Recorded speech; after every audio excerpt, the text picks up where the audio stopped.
पीछे घोषणा की थी, तो दरबार की आज रात्रि में वो शक्ति खुलेगी।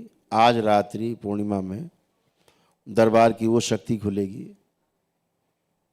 महामृत्युंजय की वह शक्ति जो मार्कंडे के पास थी, भगवान शिव ने बचाया था जिन्हें,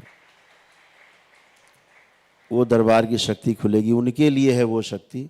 जो लोग आईसीयू में, वेंटिलेटर पे अस्पताल में हैं, मृत्यु के पलड़े पे झूल रहे हैं, आज मरे कि कल मरे, वो उनके लिए है। जो बिल्कुल असाध्य रोगी है, ठीक नहीं हो रहे हैं बिल्कुल, तो वो उनके लिए केवल है। और ये निश्चित समझिए वो इतनी ज़बरदस्त शक्ति है उस हवन की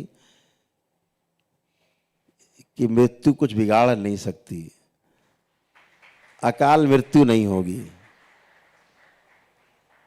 वो आपके करौली सरकार के दरबार में वही होता है, जो बोला जाता है वही होता है, जो होता है वही बोला जाता है।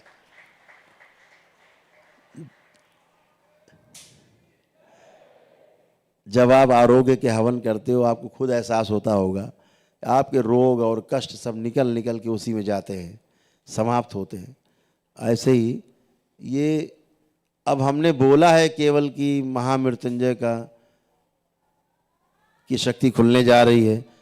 सूक्ष्म जगत में, पूरे ब्रह्मांड में इस बात को सुन के हाहाकार है कि अब ये कौन सी शक्ति खुलने जा रही है। यही बचा तो ये भी छीन लेंगे। तो आप दरबार से जुड़ते हैं, दरबार आपकी पूरी सुरक्षा करता है।